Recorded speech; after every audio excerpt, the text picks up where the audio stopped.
What up, gang? Carolina Jackpot time coming at you on Tuesday morning. I hope everybody's doing good today. We're going to talk some college football, but before we get into that, if you're new around here, give some consideration to staying true around here. Subscribe to the Carolina Jackpot YouTube channel. Do college football stuff here all year long. We have a heck of a good time doing it. Also, give me a thumbs up on this video if you enjoy the content that you saw here today. It helps me out in the YouTube algorithm, getting Carolina Jackpot pushed out into the YouTube space, getting it spread all over the earth, kind of like some farm equipment, if you will. Thank you in advance for doing that for me. This is, before we talk about this South Carolina Ole Miss deal, boy, I tell you, it is rough doing any kind of outside work, really, but vendor work too, especially. Taters chipping in the rain is not fun. Your boxes get soaked. My trailer on my box truck actually leaks a little bit. All of them do to some degree. This one's got kind of a bad leak in the seam that I'm going to have to get fixed at some point in the near future. Shoes get soaked. Your boxes get soaked. Yeah, it's not a good deal. And on top of that, the people in the stores, they always decide they're going to do the dumb stuff right around the time that it's raining and you're already in a bad mood. Like, I've had two different ones reset sections in my stores, which I knew were coming, but the bad thing about it is they fail to inform us of when these resets are taking place, because the store doesn't do them. It's just some team of people that work for some third-party company that show up and do them. And half the time they're done incorrectly. Half the time they don't know what to do with your product. They'll yank your product out, and your product's on a display somewhere. And instead of taking it and filling it to that display, the excess, they'll just throw it in the box and put it in the back room. They usually damage it or something like that. So you got to come here and wade through the mess. And yesterday morning, it was raining. I ended up sleeping over 2 hours. Didn't mean to, which I ain't done that lately. But I overslept 2 hours, and it just set me behind for the week. I don't like being behind on anything. So, that said, good thing we don't play until nighttime on Saturday, because there'll probably be some Saturday work definitely involved this week, because this dog will definitely end up catching its tail in the end. South Carolina versus Ole Miss Saturday evening at 7 o'clock in Oxford. South Carolina 12.5 point underdog right now to Ole Miss. Here we are in the familiar underdog role. Once again, a double-digit underdog again this week in a much different situation. We were at home last week against Alabama. We're able to cover in that one. And everybody, people will give credit to South Carolina, but for playing well in that game for, 3.5 quarters. Didn't play good enough to finish it, though. They didn't finish. And that was the issue there. That's why we lost. Bad decisions at the end of the game, bad clock management, coaches who didn't know how to win, players who didn't know how to win. That was the theme of that one. And I'm not saying, they know how to win blowouts. They don't know how to win a close game against an SEC team with a big name. You got intimidated, and you ended up fumbling it away. No pun intended. So let's get into this one against Ole Miss. There are a lot of SEC teams out there right now with one loss overall, and in conference. You're talking Texas, Vandy, Georgia, Ole Miss. Can't think of who I'm leaving out here. Texas, Georgia, Vandy, Ole Miss all have one loss. Oklahoma's got 2 losses. Mizzou's got 2 losses. You've got Alabama, who has no SEC losses. Should have had one Saturday. And those are the folks that are in the mix right now. Oklahoma's got, I said that right. They got 2 SEC losses. So you've got all these teams. Are all these guys going to finish 10-2? I don't know. I don't think so. I think somebody's going to get knocked out. Tennessee's got 2 conference losses, but can still finish 10-2 if they win out. Are all these guys going to finish 10-2? No. And it starts on Saturday. Some of these got to start getting picked off with the way they played Saturday, is there reason to think South Carolina could go to Ole Miss and do the same thing? Could they push them yet end up finishing and pull off a shocking upset there? I would love to see it. Unfortunately, I'm not going to predict it. I can't fathom that they would be able to do that. South Carolina have had, I knew that was one thing that gave me a little bit of hope going into Saturday's game against Bama, which I didn't really outwardly come out and say it, because all I did was tell y'all, hammer Bama, hammer Bama, hammer Bama, they're going to blow us out. Because that's really what I felt like would happen. But I felt like if there was any way that South Carolina could stay in that game and make it competitive, it would be by putting pressure on the quarterback. Because Ty Simpson's the kind of quarterback who South Carolina could have some success against. Kind of a pro-style game manager type of quarterback. Not a whole heck of a lot of mobility. Now, there'll be Alabama fans who will be, well, he's got mobility. Did you see him run that? I said not a whole lot. There were some dual threat quarterbacks that South Carolina's just had problems with in the past. Jackson Dart last year, Ole Miss comes to mind. Rabula at Missouri kind of comes to mind a little bit. I mean, there was only three guys that ran the ball in the game against Mizzou, and he was one of them. So I said, even John Mateer's kind of a dual threat guy, but he wasn't real effective in that game. It was more on the running backs who hadn't had a game with any kind of success up until this point. As I've told you, we've made a career out of making average players look great. This Trinidad and Tobago, he's a different kind of beast. I think it's going to give us some problems on Saturday night. Now, South Carolina's mindset is going to play a lot into this game, and Ole Miss's mindset is going to play a lot into this game. Do they come in here overconfident? Do they come in here, kind of flat after a big win on the road against Oklahoma?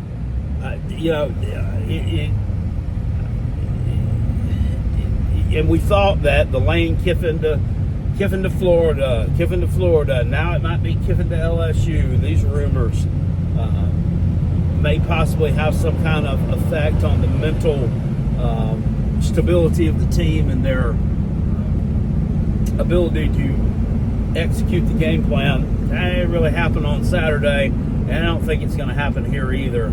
So if you're banking on that as a point of or a jumping off point of maybe springing an upset, I don't think that's it. South Carolina's going to have to play again solid. They're going to have to play mistake-free football. They didn't play mistake-free football on Saturday. It was a sloppy game. You threw a pick six, you fumbled the ball at the most inopportune time. Can't do that. Can't do that and expect to win football games. I'm really, really proud of the cut down in penalties, the cut down on stupid penalties. A little bit of the dumb holding routine stuff here, but let's face it, you're playing Alabama. You're going to get holding calls against Alabama. It's just the nature of the beast. It's because of the name Alabama on the jersey. They're going to get some calls. South Carolina got some calls too. I don't know on a spread pick. I'm just not ready to make one right now. I don't know. I don't want to go out there and tell you to hammer Ole Miss, because look what happened last week. At the same time, though, South Carolina's not been great on the road. They've not been. It's just not been the same team. Shane Beamer, was able to get the team up for one game last week. Is he going to be able to do the same thing this week? Week after week, it's gotten to get harder and harder for him.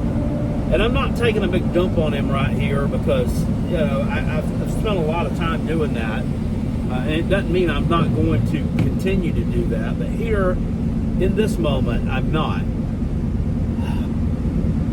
I mean, he rallied the troops. I mean, he did a good job of doing that on Saturday afternoon. You got to give him credit at some point, where credit's due. Somewhere, it's not fair to just totally, demanded he be fired, throw him to the wolves all the time. And hey, I still think all those things are true. I'm not telling you they're not. But he's not getting fired this year, and he honestly, he picked the best season to shit the bed that he possibly could for his own job preservation, in that this just happened to be the year when a lot of coaches shit the bed and ended up getting shipped off. And South Carolina won't do it. One of our fans said something on Twitter last night that kind of rubbed me the wrong way. And while it may be true, I didn't really care for it. He said something about, well, we can still fire him and go on a search for someone. It's not like we're going to be courting the same kind of coaches that Florida, Ole Miss, Florida, LSU, and Penn State are going after. And I was like, okay. I was like, then we're going to continue to have mediocre results if all you expect to get is mediocre coaches. All you're going to get is a mediocre product from here on out. He's like, well, I'm just being real. And I'm like, I'm just being real too. Did you think Steve Spurrier was a mediocre coach when they were able to land him? Nobody saw that coming.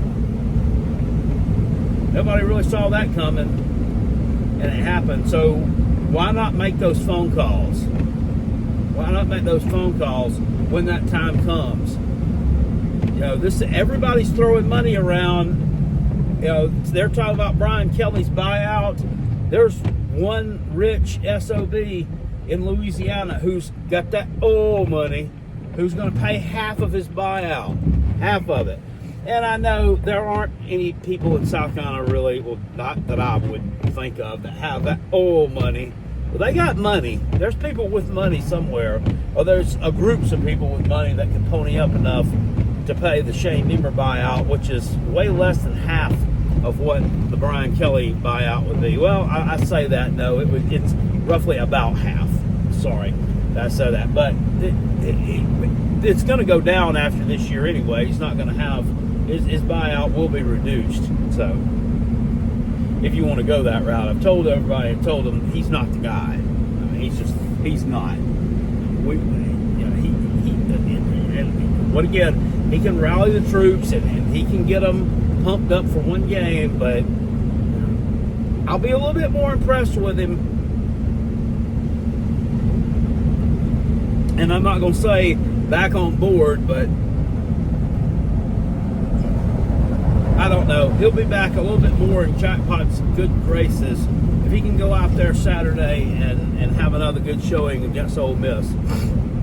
If you don't beat them, if you don't pull off an upset this Saturday, we're still clinging and we're barely clinging. I'm talking, we're about to plunge 50 feet into a canyon, and at the bottom of it is a creek filled with icy, fast-flowing water. We're hanging on a piece of bark by a thumbnail right now to chances to go to a bowl game. It's going to take winning this one to have any shot at that, because you're not winning at Texas A&M. You're just not. They're playing. I didn't mention them a while ago. Of course, they're undefeated in the SEC, also up there along with Bama. It looks like those two are on a crash course to play in the conference championship game. And we know Texas is probably going to lose to Texas A&M, so that'll be 2 conference losses for them. They would then be 9-3 and probably be eliminated. They're probably going to get themselves eliminated.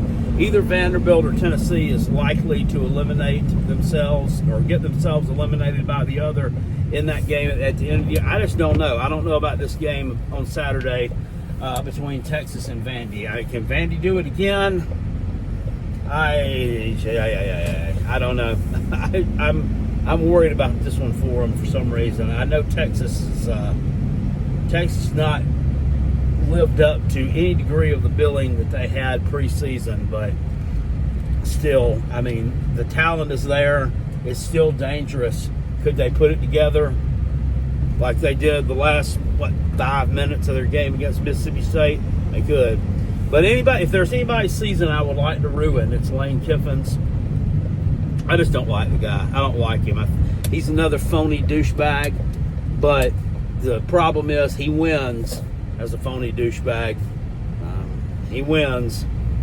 So what can you what else can you really say about him negative other than what I mentioned there is the reasons to why I don't really care for him. And who knows? I mean, he did this last year against Kentucky. He shit on his foot, and they didn't make it. But here's the thing. They shit on their foot against Kentucky, Florida, and they lost one other conference game somewhere, too, which I can't. Was it LSU they lost to? So they finished 9-3, and Kentucky was his hinge point game of where he's, probably going to be solidly reminding his players, you lost this last year. Let's not do it again this year. Well, here's the thing. He went 9-3. South Carolina went 9-3. He actually won his bowl game, so he finished up 10-3. We finished 9-4. Regular seasons are the same, though.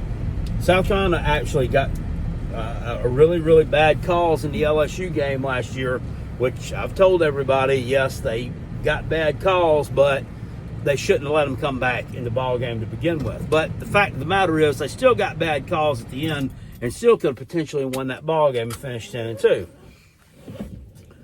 He lost a ton of players off that roster last year. South Carolina lost a ton of players off the roster this year. He wasn't returning a Lenora Sellers at quarterback. He was returning a guy, Austin Simmons, who hadn't played hardly any at all, and a transfer from Ferris Bueller State College. What happens next? He's 7-1 right now. What is Shane O'Beam? 3-5. There you go. I think that tells you about all you need to know about which one of those is the better coach. If you needed anyone to tell you anything else, there you go. Look at those results. The proof's in the pudding. But I mean, all we're living for right now is ruining someone's season. That's sad, but that's our reality right now. What do y'all think about this one? Anyway, I'll see you down in the comment section below, guys. Make sure you hit the thumbs up on the way out the door as I'm fixing to go in the door. And I'll see y'all later. Appreciate you. Peace, and I'm out of here. Look at that bull's ass over there on that truck. Go Gamecocks. Woo!